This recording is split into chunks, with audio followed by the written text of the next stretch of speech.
என்னோட vacancy video பார்த்துட்டு எல்லாருக்கும் வணக்கம். ஃபியூச்சர் லைஃப் சேனலில் வேகன்சி வீடியோ பார்க்குறதுக்கு முன்னாடி ப்ளீஸ் சப்ஸ்கிரைப் பண்ணிக்கோங்க. சப்ஸ்கிரிப்ஷன் அப்படிங்கிறது இந்த சேனலை பொறுத்த வரைக்கும் ஒரு இம்பார்ட்டன்ட் ஆக்ஷன். ஏன்னா நான் போடுற வேகன்சி வீடியோவுக்கு எப்போவுமே அப்ளிகேஷன் ஸ்டார்ட் டேட் ஒன்று இருக்கும், அப்ளிகேஷன் எண்ட் டேட் ஒன்று இருக்கும். அப்ளிகேஷன் எண்ட் டேட்டுக்கு முன்னாடி நான் போட்ட வீடியோ உங்களுக்கு கிடைச்சாதான் நீங்கள் அந்த வேலைக்கு குவாலிஃபைடாகவும் இன்ட்ரெஸ்டாகவும் இருந்தீங்கன்னா அப்ளை பண்ண முடியும். ஸோ ப்ளீஸ் உடனே சப்ஸ்கிரைப் பண்ணிக்கோங்க. அதே மாதிரி உங்களுக்கு தெரிஞ்சு யாராவது வேலை தேடிட்டு இருக்காங்க, இல்லை ஃபைனல் இயர் படிச்சுட்ருக்காங்க அப்படின்னா அவங்களுக்கும் இந்த சேனல் லிங்க் கொடுங்க, அவங்களையும் சப்ஸ்கிரைப் பண்ண சொல்லுங்கள். இன்றைக்கி நம்ம பார்க்க போகிறது கவர்மெண்ட் ஆஃப் இந்தியா அனௌன்ஸ் பண்ணியிருக்கிற ஸ்டாஃப் செலெக்ஷன் கமிஷன் வேக்கன்சி தான் நம்ம பார்க்க போகிறோம். இது கம்பைன்டு கிராஜுவேட் லெவல் எக்ஸாமினேஷன் 2025. மொத்தம் 14,582 வேக்கன்சி அனௌன்ஸ் பண்ணியிருக்காங்க. இந்த வேக்கன்சி டென்டேட்டிவ் தான். ஸோ என்னென்ன வேக்கன்சி, என்ன குவாலிஃபிகேஷன், என்ன ஏஜ் க்ரைட்டீரியா அப்படின்றத பார்த்துருவோம். ஃபஸ்ட்டு வந்து இம்பார்ட்டன்ட் டேட்ஸ் பற்றி சொல்லிடுறேன். இந்த அப்ளிகேஷன் எல்லாமே ஆன்லைன் அப்ளிகேஷன் ஸ்டார்ட் ஆனது 9th June 2025. Last date of application 4th July 2025. Online பேமெண்ட்டுக்கு 5th July வரைக்கும் டைம் கொடுத்துருக்காங்க. கரெக்ஷன் விண்டோ ஒன்று ஓப்பன் ஆகும். அந்த கரெக்ஷன் விண்டோவில் நீங்கள் ஏதாவது கரெக்ட் பண்ணணும் அப்படின்னா நீங்கள் கரெக்ட் பண்ணிக்கலாம். அதுக்கு ஃபஸ்ட் டைம் கரெக்ஷனுக்கு 200 ரூபாயும், செகண்ட் டைம் கரெக்ஷனுக்கு 500 rupees ஃபீஸ் எக்ஸ்ட்ரா பே பண்ண வேண்டியிருக்கும். ஸோ அந்த கரெக்ஷன் விண்டோ ஓப்பன் ஆகிறது 9th July 2025 11th July 2025 வரைக்கும் கரெக்ஷன் விண்டோ ஓப்பனாக இருக்கும். ஸோ டென்டேட்டிவ் எக்ஸாம், அதாவது கம்ப்யூட்டர் பேஸ்ட் எக்ஸாம் இருக்குது. அது டென்டேட்டிவ் ஷெட்யூல் வந்து டயர் 1க்கு 13th August 30th August வரைக்கும் ஓப்பனாக இருக்கும். அதே மாதிரி டயர் 2 வந்து December 2025 சொல்லியிருக்காங்க. ஸோ இதில் நெகட்டிவ் மார்க்கிங் இருக்குது இந்த கம்ப்யூட்டர் பேஸ்ட் எக்ஸாமினேஷனுக்கு. அதை நான் ஃபஸ்ட்டே சொல்லிடுறேன். அடுத்தது பார்த்திங்கன்னா வேக்கன்சிஸ் நான் சொன்ன மாதிரி அப்ராக்சிமேட்டாக 14,582 வேக்கன்சிஸ் வந்து சொல்லியிருக்காங்க. இதில் SC ST PWBD அதே மாதிரி வந்து EWS OBS இவங்க எல்லாருக்குமே கவர்மெண்ட் நார்ம்ஸ் படி எல்லா ரிசர்வேஷனும் அப்ளிகபிள் இந்த வேக்கன்சிஸ் பொறுத்த வரைக்கும். இந்த வேக்கன்சிஸ் வந்து இந்த ரிசர்வேஷன் உங்களுக்கு வேணும் அப்படின்னா நீங்கள் அதுக்கான கரெக்ட் கம்யூனிட்டி சர்டிஃபிகேட் வந்து ப்ரொடியூஸ் பண்ணணும். ஸோ என்னென்ன வேக்கன்சின்னு பார்த்துருவோம். First vacancy section officer, central government செக்ரட்டரியேட்டில் ஒர்க் பண்ண போகிறீங்க. இதில் ஆனால் இந்த 14,582 வேக்கன்சியும் குரூப் பிக்கும் குரூப் சிக்குமான வேக்கன்சி தான் இது. ஸோ எல்லாமே குரூப் பியோ இல்லை குரூப் சியாவோ இருக்குது. First section officer, central secretariat service, 20 to 30 years age limit. அடுத்து section officer, intelligence bureau, 18 to 30 years age limit. Assistant officer, ministry of railways, 20 to 30 years. Section officer, ministry of external affairs, 20 to 30 years. Assistant officer AFHQ, 20 to 30 years. Section officer, ministry of electronics and information technology, 18 to 30 years. அடுத்தது assistant officer other ministries, இதில் வந்து 18 to 30 years age limit. Assistant assistant section officer other ministries, 18 to 30 years age limit இருக்கவங்க apply பண்ணலாம். Inspector of income tax, இது 18 to 30 years. Inspector central excise, இது 18 to 30 years. Inspector preventive officer, 20 to 30 years. Inspector examiner, இது 18 to 30 years. இதுதான் இவங்களோட age criteria. அடுத்த posting பார்த்தீங்கன்னா assistant enforcement officer, இது 18 to 30 வயசு வரைக்கும் ஏஜ் லிமிட் இருக்கவங்க அப்ளை பண்ணலாம். Sub inspector central bureau of investigation, 18 to 30 years age limit. Inspector of post, department of post ministry of கம்யூனிகேஷனில் 18 to 30 years. Inspector central bureau of narcotic, இதில் 18 to 30 years வரைக்கும் இருக்கவங்க apply பண்ணலாம். Section head, director general of foreign trade, இதில் வந்துட்டு இதுதான் department, 18 to 30 years வரைக்கும் இருக்கவங்க அப்ளை பண்ண முடியும். Divisional accountant office under C&AG, இதில் 18 to 30 years age limit fix பண்ணியிருக்காங்க. அடுத்தது sub inspector national investigation agencies, 18 to 30 years age limit சொல்லியிருக்காங்க. Sub inspector junior intelligence officer narcotic central bureau, 18 to 30 years. Junior statistical officer and statistical investigator. So இந்த 2 போஸ்டிங்கை ஞாபகம் வச்சுக்கோங்க. இதுக்கான குவாலிஃபிகேஷனும் இதுக்கான க்ரைட்டீரியாவும் தனியாக கொடுத்துருக்காங்க, மீதி எல்லாத்துக்கும் தனியாக இருக்கும். ஸோ இந்த ஜூனியர் ஸ்டாட்டிஸ்டிக்கல் ஆஃபீஸர் வந்து மினிஸ்ட்ரி ஆஃப் ஸ்டாட்டிஸ்டிக்ஸில் 18 to 32 years ஏஜ் இருக்கவங்க அப்ளை பண்ணலாம். ஸ்டாட்டிஸ்டிக்கல் இன்வெஸ்டிகேட்டர் கிரேட் 2, இது மினிஸ்ட்ரி ஆஃப் ஹோம் அஃபேர்ஸில் 18 to 30 years இருக்கவங்க அப்ளை பண்ண முடியும். அடுத்தது office superintendent CBDT 18 to 30 years. அடுத்தது வந்து அசிஸ்டன்ட் செக்ஷன் ஆஃபீஸர் அதர் மினிஸ்ட்ரிஸில் 18 to 30 years age criteria fix பண்ணியிருக்காங்க. Executive assistant 18 to 30 years age limit fix பண்ணியிருக்காங்க. இது department CBIC. Research assistant national human rights commission 18 to 30 years வரைக்கும் இருக்கவங்க apply பண்ண முடியும். அடுத்தது ஆடிட்டர், இது office under C and AG, இதுக்கு 18 to 27 இயர்ஸ் ஃபிக்ஸ் பண்ணியிருக்காங்க age. Auditor office under CGDA, இதுக்கு 18 to 27 years age limit fix பண்ணியிருக்காங்க. அடுத்தது auditor other ministries and departments 18 to 27 years வந்து வரைக்கும் ஏஜ் ஃபிக்ஸ் பண்ணியிருக்காங்க. Accountant office under C and AG, இதில் 18 to 27 years age limit fix பண்ணியிருக்காங்க. Accountant controller general of accounts, இது 18 to 27 years age limit சொல்லியிருக்காங்க. Accountant junior accountant, இது other மினிஸ்ட்ரிஸில் வந்து 18 to 27 years age limit fix பண்ணியிருக்காங்க. அடுத்தது postal assistant or sorting assistant department of post, இதில் 18 to 27 age limit fix பண்ணியிருக்காங்க. Senior secretariat assistant or upper division clerk central government ஆஃபீஸில் 18 to 27 years. Senior administrative assistant military of engineering சர்வீஸில் 18 to 27 years age limit fix பண்ணியிருக்காங்க. Tax assistant CBDT 18 to 27 years age limit fix பண்ணியிருக்காங்க. Tax assistant CBIC, இதில் 18 to 27 years age limit fix பண்ணியிருக்காங்க. Sub inspector central bureau of narcotics 18 to 27 years age லிமிட்டாக fix பண்ணியிருக்காங்க. அடுத்தது பார்த்தீங்க அப்படின்னா இதில் ஏஜ் ரிலாக்ஸேஷன் ஆஸ் பர் கவர்மெண்ட் நார்ம்ஸ்ன்னு சொல்லியிருந்தேன். ஸோ எஸ்சி எஸ்டியாக இருந்தால் 5 வருஷம் ரிலாக்ஸ் பண்ணிக்கலாம். ஓபிசியாக இருந்தால் 3 வருஷம். பிடபிள்யூபிடி அன்ரிசர்வ்டு கேட்டகரியில் இருந்தீங்கன்னா 10 இயர்ஸும், அதே பிடபிள்யூபிடி ஓபிசியாக இருந்தால் 13 வருஷமும், பிடபிள்யூபிடியில் எஸ்சி எஸ்டியாக இருந்தால் 15 வருஷமும் நீங்கள் ரிலாக்ஸ் பண்ணிக்கலாம். எக்ஸ் சர்வீஸ் மேனுக்கு 3 இயர்ஸு. டிஃபென்ஸ் பர்சனல் வந்து ஆப்ரேஷன் டியூரிங் ஹாஸ்டாலிட்டிஸ் ஜென்ரலில் 3 இயர்ஸும், அதே வந்து எஸ்சி எஸ்டியாக இருந்தால் 8 இயர்ஸும் ரிலாக்ஸ் பண்ணிக்கலாம். சென்ட்ரல் கவர்மெண்ட் எம்ப்ளாயிஸ் வந்து சிவிலியன் எம்ப்ளாயிஸ் 3 இயர்ஸ் ரெகுலர் சர்வீஸில் இருக்கவங்க அப்படின்னா 40 வயசு வரைக்கும் நீங்கள் அப்ளை பண்ண முடியும். அதே சென்ட்ரல் கவர்மெண்ட் எம்ப்ளாயிஸ் எஸ்சி எஸ்டியாக இருந்து 3 இயர்ஸ் ரெகுலர் சர்வீஸில் இருந்தால் 45 வயசு வரைக்கும் இருக்கவங்க இந்த எல்லா வேலைக்குமே உங்களால் அப்ளை பண்ண முடியும். அதே மாதிரி widows, divorced women, judicially separated but dream marriage பண்ணிக்காமல் இருந்தால் 35 வயசு வரைக்கும் இருக்கவங்க அப்ளை பண்ண முடியும். அதே கேட்டகரி எஸ்சி எஸ்டியாக இருந்தால் 40 வயசு வரைக்கும் அப்ளை பண்ண முடியும். இது வந்து இவங்க கொடுத்துருக்கிற age relaxation. So education qualification வரும்போது நான் முதலே சொல்லியிருந்தேன் ஜூனியர் ஸ்டாட்டிஸ்டிக்கல் ஆஃபீஸர், அடுத்தது ஸ்டாட்டிஸ்டிக்கல் இன்வெஸ்டிகேட்டர். இது ரெண்டுக்கும் தனியாக வந்து எஜுகேஷன் குவாலிஃபிகேஷன் கொடுத்துருக்காங்க அப்படின்னு. ஜூனியர் ஸ்டாட்டிஸ்டிக்கல் ஆஃபீஸர் இதுக்கு ஜேஎஸ்ஓக்கு நீங்கள் அப்ளை பண்ணுறதா இருந்தால் பேச்சுலர் டிகிரி ஏதாவது ஒரு ரெகக்னைஸ்ட் யூனிவர்சிட்டி இன்ஸ்டியூஷனில் 60 or above 60 மார்க் வாங்கி 12th மேக்ஸ் கண்டினியூஸாக படிச்சிருக்கணும். ஸ்டாட்டிஸ்டிக்ஸை ஒரு சப்ஜெக்டாக நீங்கள் டிகிரி லெவலில் படிச்சிருக்கணும். அவங்க மட்டும்தான் இந்த ஜேஎஸ்ஓ பொசிஷனுக்கு அப்ளை பண்ண முடியும். அடுத்தது ஸ்டாட்டிஸ்டிக்கல் இன்வெஸ்டிகேட்டர் கிரேட் 2, இதுக்கு ஏதாவது ஒரு பேச்சுலர் டிகிரி, அதே மாதிரி ஸ்டாட்டிஸ்டிக்ஸ் வந்து ஒரு சப்ஜெக்டாக படிச்சிருக்கணும் ரெகக்னைஸ்ட் யூனிவர்சிட்டி இன்ஸ்டியூஷனில். அதே மாதிரி ஸ்டாட்டிஸ்டிக்ஸ் வந்து நீங்கள் ஒரு 3 இயர்ஸ் டிகிரி படிச்சிருக்கீங்க அப்படின்னா 6 செமஸ்டர்லேயும் நீங்கள் ஸ்டாட்டிஸ்டிக்ஸை வந்து ஒரு சப்ஜெக்டாக படிச்சுட்டே வந்திருக்கணும். ஸோ அவங்க தான் இந்த கிரேட் 2 ஸ்டாட்டிஸ்டிக்கல் இன்வெஸ்டிகேட்டர் கிரேட் 2க்கு அப்ளை பண்ண முடியும். இதை தவிர மீதி எல்லா போஸ்டிங்கும் நீங்கள் ஏதாவது ஒரு டிகிரி படிச்சுக்கலாம். அது 3 இயர்ஸோ 4 இயர்ஸோ நீங்கள் ஒரு டிகிரி வந்து படிச்சிருக்கலாம். இந்த இதில் வந்து ஃபைனல் இயர் எக்ஸாமினேஷன் எழுதிட்டு ரிசல்ட்டுக்காக வெயிட் பண்ணுறோம். ஆகஸ்ட் 1 அன்னைக்கு எனக்கு வந்து குவாலிஃபிகேஷன் ரிசல்ட் வந்துடும் முடிஞ்சிடும் இந்த டிகிரி அப்படின்றவங்க கூட தாராளமாக அப்ளை பண்ண முடியும்.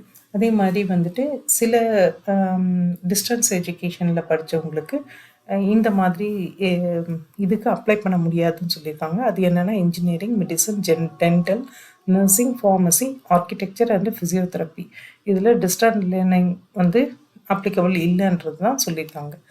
அடுத்தது அப்ளிகேஷன் ப்ராசஸ். அப்ளிகேஷன் ப்ராசஸை பொறுத்த வரைக்கும் எல்லாமே ஆன்லைன் தான்.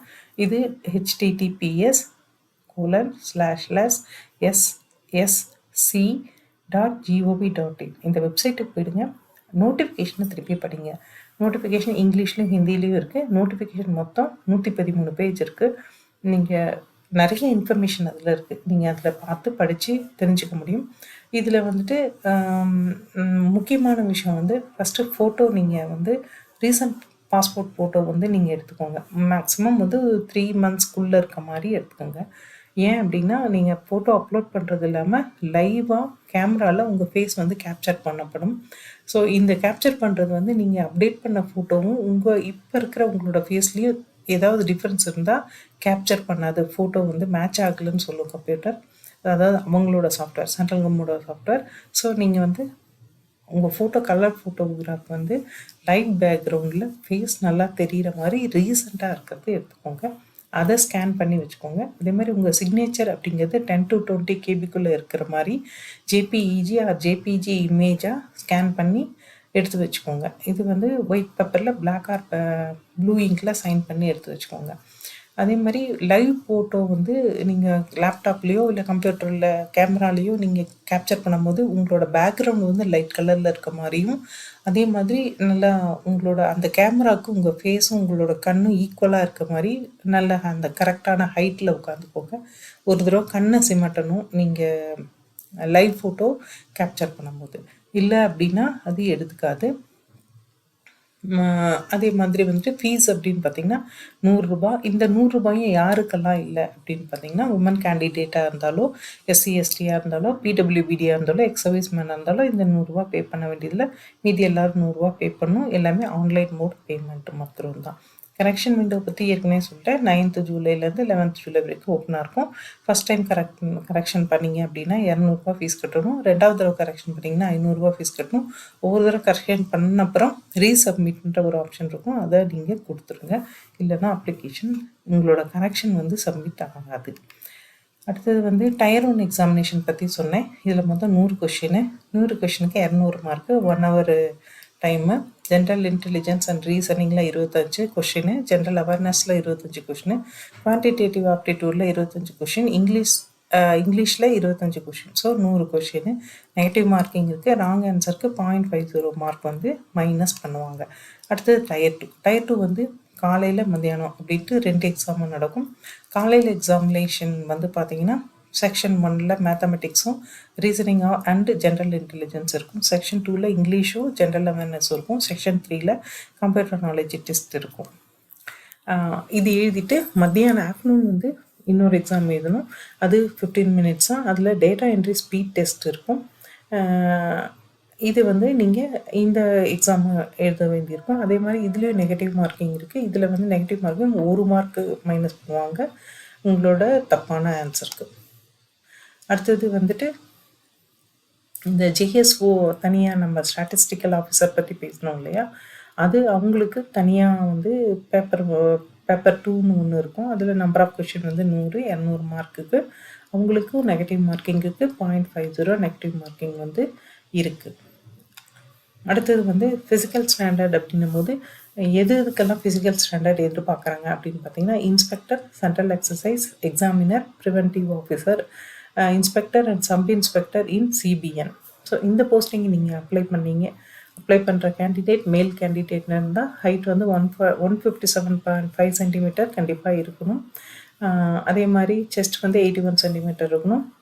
வாக்கிங் 1600 மீட்டர் இன் 15 மினிட்ஸில், சைக்கிளிங் வந்து 8 கிலோமீட்டர் நீங்கள் 30 மினிட்ஸில் ஓட்டணும். ஃபீமேல் கேண்டிடேட்னால் 152 சென்டிமீட்டர் இருக்கணும். அதே மாதிரி 48 kg வெயிட் இருக்கலாம் ஃபீமேல் கேண்டிடேட் இருந்தால்.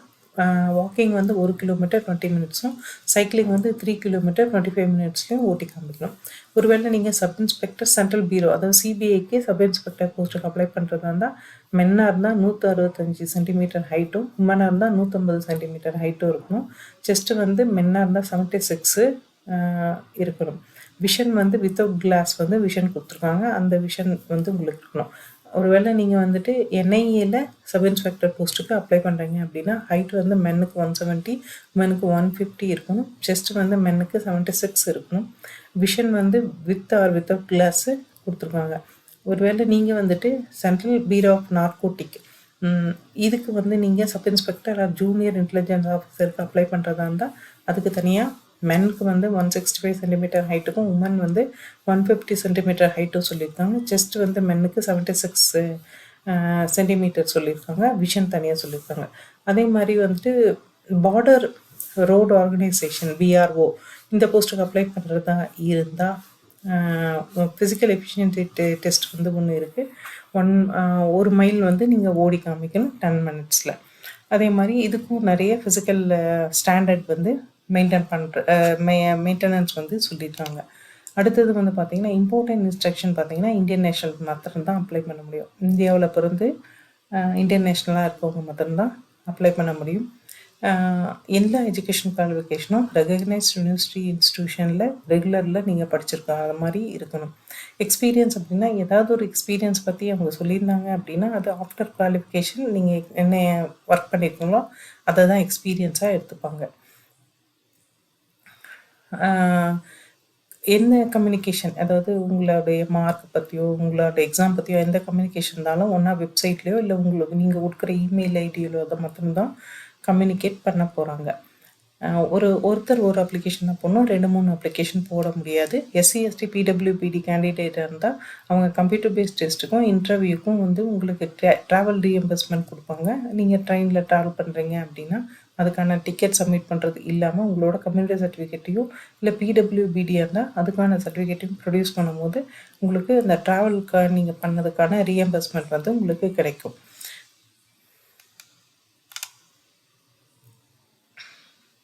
அதே மாதிரி இங்கே மெரிட் லிஸ்ட்டு வந்து ஒன்று கொடுத்துருக்காங்க அவங்க. அந்த மெரிட் லிஸ்ட்டில் பார்த்தீங்கன்னா டயர் 1 எக்ஸாமினேஷனில் அன்ரிசர்வ்டாக இருந்தால் 100க்கு 30 மார்க்கு, ஓபிசியாக இருந்தால் 25 மார்க்கு, அதர் கேட்டகரிஸ்க்கு 20 மார்க்கு அப்படின்னு சொல்லியிருக்காங்க.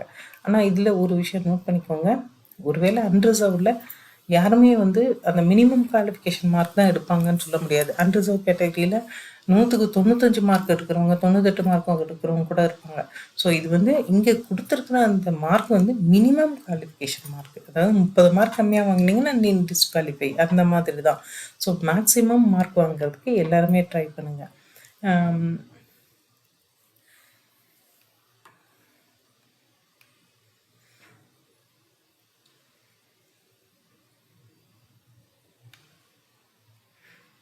ஸோ ஃபைனல் ஸ்லைடில் பார்த்தீங்கன்னா உங்களுக்கு இம்பார்ட்டன்ட் டேட்ஸ் வந்து 9 ஜூன்லேருந்து 4/7க்குள்ளே நீங்கள் அப்ளை பண்ணணும். அதாவது 9th ஜூன்லேருந்து 4th ஜூலைக்குள்ளே நீங்கள் அப்ளை பண்ணணும். உங்களோட எலிஜிபிலிட்டி எதுவாக இருந்தாலும் அது 1st ஆகஸ்ட் 2025 வரைக்கும் இருக்கிறது எடுத்துப்பாங்க. அது குவாலிஃபிகேஷனோ ஏஜோ அது வரைக்கும் நீங்கள் எடுத்துக்கலாம். அதேமாதிரி அன்ரிசர்வ் கேட்டகரி ஓபிசி இடபிள்யூஎஸ்க்கு 100 ரூபா அப்ளிகேஷன் ஃபீஸும், உமன்ஸ் எஸ்சி எஸ்டி பிடபிள்யூபிடி இஎஸ்எம்க்கு ஃபுல்லாகவே எக்ஸம்ஷன் வந்து கொடுத்துருக்காங்க. வெப்சைட் அப்படின்னு பார்த்தீங்கன்னா அஃபிஷியல் வெப்சைட்டில் மாத்திரம் போய் அப்ளை பண்ணுங்கள். அஃபிஷியல் வெப்சைட் https://SSC,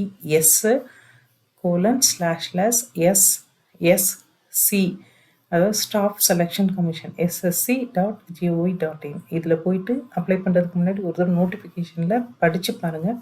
படித்து பார்த்துட்டு அங்கேயே லிங்க் இருக்குது, அந்த லிங்க் மூலமாக மாத்திரம் அப்ளை பண்ணுங்கள். லிங்க் அப்ளை பண்ணுறதுக்கு முன்னாடி உங்களுடைய 10th சர்டிஃபிகேட்டு, உங்களோட குவாலிஃபிகேஷன் சர்டிஃபிகேட்டு, எக்ஸ்பீரியன்ஸ் இருந்தால் எக்ஸ்பீரியன்ஸு, சென்ட்ரல் கவர்மெண்ட்டில் இல்லை ஸ்டேட் கவர்மெண்ட்டில் ஒர்க் பண்ணுறவங்களா இருந்தால் என்ஓசி, அந்த மாதிரி உங்களோட சர்டிஃபிகேட்ஸ் எல்லாமே ஃபஸ்ட்டு ஸ்கேன் பண்ணி டாக்குமெண்ட்டாக எடுத்து வச்சுக்கிட்டு அதுக்கப்புறம் ஃபோட்டோ, சிக்னேச்சர், ஆதார் கார்டு, இந்த மாதிரி விஷயங்களும் நீங்கள் ஸ்கேன் பண்ணி எடுத்து வச்சுட்டு அதுக்கப்புறம் அப்ளை பண்ண உட்காருங்க. முக்கியமாக கேமராவோடு இருக்கணும். நீங்கள் அப்ளை பண்ணுற அந்த இது வந்து லேப்டாப்பாவோ இல்லை டெஸ்க்டாப்பாவோ இருக்கலாம். அது கேமரா நல்லா ஒர்க் பண்ணுற மாதிரி இருக்கணும். ஏன்னா உங்களை லைவாக உங்களை வந்து ஒரு ஃபோட்டோ கேப்சர் பண்ணணும். ஸோ அந்த மாதிரி இருக்கிற ஒரு சிஸ்டமில் மாத்திரம் உட்காந்து ஒரு அப்ளிகேஷன் போட ஆரம்பிங்க. அப்ளிகேஷன் போடுற எல்லாருக்கும் பெஸ்ட் ஆஃப் லக். அதே மாதிரி இந்த வீடியோ பார்த்த எல்லாருக்கும் ரொம்ப தேங்க்ஸ். நெக்ஸ்ட் வேகன்சி வீடியோவில் பார்ப்போம். தேங்க்யூ.